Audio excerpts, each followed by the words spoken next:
पूरे विश्व में एक बड़े सोलर तूफान की आशंका व्यक्त की जा रही है, जिससे धरती के कुछ विशेष क्षेत्रों में इंटरनेट सेवा ठप हो सकती है। यदि ऐसा हुआ तो कई देशों में अर्थव्यवस्था में भूचाल आ जाएगा, यहां तक कि कई देश कंगाल तक हो सकते हैं। एक अध्ययन के अनुसार इस सौर तूफान का प्रभाव समुद्रों में फैली इंटरनेट केबल पर पड़ सकता है। ये केबल संसार के अलग अलग देशों को आपस में जोड़ते हैं। इन समुद्री केबल में करंट के बहाव को बनाए रखने के लिए रिपीटर्स लगे होते हैं। वे सौर तूफान के प्रति बेहद संवेदनशील होते हैं। यदि सौर तूफान आता है तो इन रिपीटर्स को बड़ा नुकसान पहुंच सकता है। फाइबर ऑप्टिकल से जुड़े देशों के इंटरनल इंटरनेट तक यदि सौर तूफान पहुंचा तो ये पूरी तरह नष्ट हो सकता है। जब भी सौर तूफान आते हैं तो ये इलेक्ट्रिकल ग्रिड्स को हानि पहुंचा देते हैं, जिसके कारण एक बड़े क्षेत्र में अंधेरा फैल जाता है। वैसे इससे पूर्व सबसे भयावह सौर तूफान 1859, 1921 और 1989 में आए थे, जिसके कारण कई देशों में बिजली सप्लाई बाधित हुई थी, तो कई देशों में ग्रिड्स फेल होने के कारण अंधेरा फैल गया था। कोरोना वायरस संक्रमण के नए केसों ने एक बार पुनः चिंता बढ़ा दी है। 5 दिनों तक लगातार 40,000 से अधिक केस मिलने के उपरांत मंगलवार को 31,000 केस मिले थे, किंतु एक बार पुनः ये आंकड़ा 41,965 तक पहुंच गया है। इस तरह से बीते एक सप्ताह में 6 दिन ऐसे बीते हैं जब कोरोना के नए केसों का आंकड़ा 40,000 के पार रहा है। इसके चलते एक्टिव केसों में भी वृद्धि हो रही है।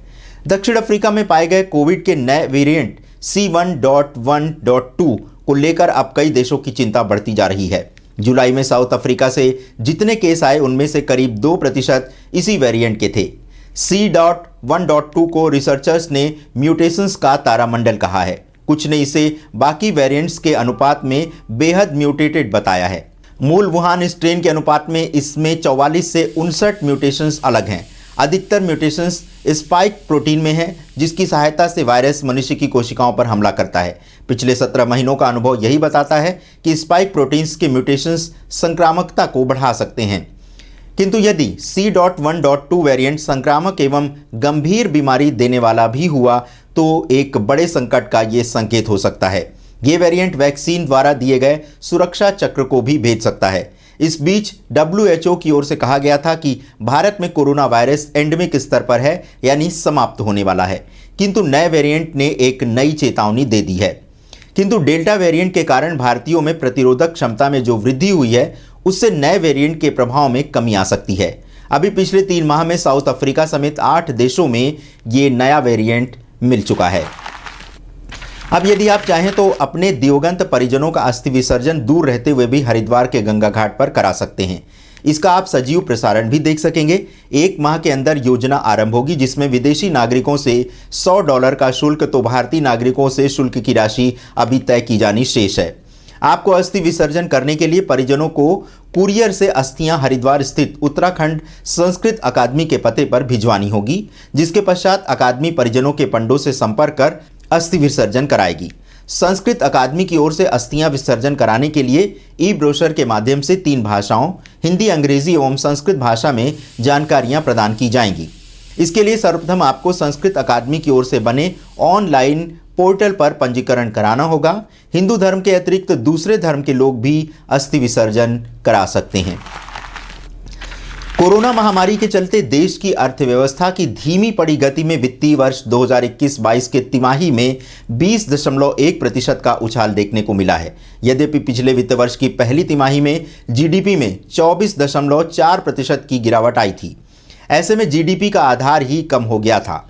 20.1% की उछाल के पश्चात जीडीपी प्री कोविड पीरियड के लेवल में नहीं पहुंच पाई है। आंकड़ों के अनुसार कृषि, बागवानी, फिशिंग, बिजली, गैस और वाटर सप्लाई समेत दूसरी यूटिलिटी सेवाओं में 2019-20 के अनुपात में अधिक वृद्धि देखी गई है। इस सेक्टर में 8.21% का उछाल आया है। इसी के साथ बिजली उत्पादन, ईंधन की खपत एवं माल ढुलाई जैसे क्षेत्रों में भी कोविड 2.0 के पश्चात रिबाउंड तेज हो रहा है। मैन्युफैक्चरिंग सेक्टर में तेज रिकवरी देखी जा रही है, लेकिन सर्विस सेक्टर की गति अभी भी मंद है। ऐसे में चिंता की बात यह है कि यदि कोरोना की तीसरी लहर आती है तो एक बार पुनः अर्थव्यवस्था का डूबना तय है, किंतु वर्तमान आंकड़े स्वस्थ अर्थव्यवस्था के संकेत तो दे ही रहे हैं। देश में एक बार पुनः मानसून सक्रिय होकर दिल्ली, एनसीआर, उत्तर प्रदेश समेत महाराष्ट्र के कई जिलों में तीव्र वर्षा से यहां के कई क्षेत्र जलमग्न हो गए हैं। राजस्थान में बिजली गिरने से 3 लोगों की मृत्यु भी हुई है। राजधानी दिल्ली में मंगलवार से हो रही वर्षा के कारण कई स्थानों पर जल भराव हो गया है। 24 घंटे के भीतर राजधानी में 84.1 मिलीमीटर वर्षा रिकॉर्ड की गई, जो वर्ष 2013 के पश्चात सर्वाधिक है। दिल्ली एनसीआर में तीव्र वर्षा हेतु ऑरेंज अलर्ट भी घोषित किया गया है। भारतीय मौसम विज्ञान विभाग ने 4 सितंबर तक पश्चिम और मध्य भारत में तीव्र वर्षा की चेतावनी दी है। तो बस इतनी सी बात में आज दर्शकों बस इतना ही। आपको हमारी प्रस्तुति कैसी लगी, इस संबंध में आप अपने सुझाव, अपनी राय हमारे akhand-manthan@gmail.com पर दे सकते हैं। इसके अतिरिक्त आप समाचारों में किन विषयों को अधिक प्रमुखता देना चाहेंगे, इसकी सूचना भी यदि आप हमें प्रदान करेंगे तो हमें समाचारों का बुलेटिन तैयार करने में सहायता मिलेगी। आपके बहुमूल्य समय के लिए हम आपका हृदय से आभार व्यक्त करते हैं। पुनः मिलेंगे दूसरी बुलेटिन में, तब तक के लिए नमस्कार, हृदय से आभार।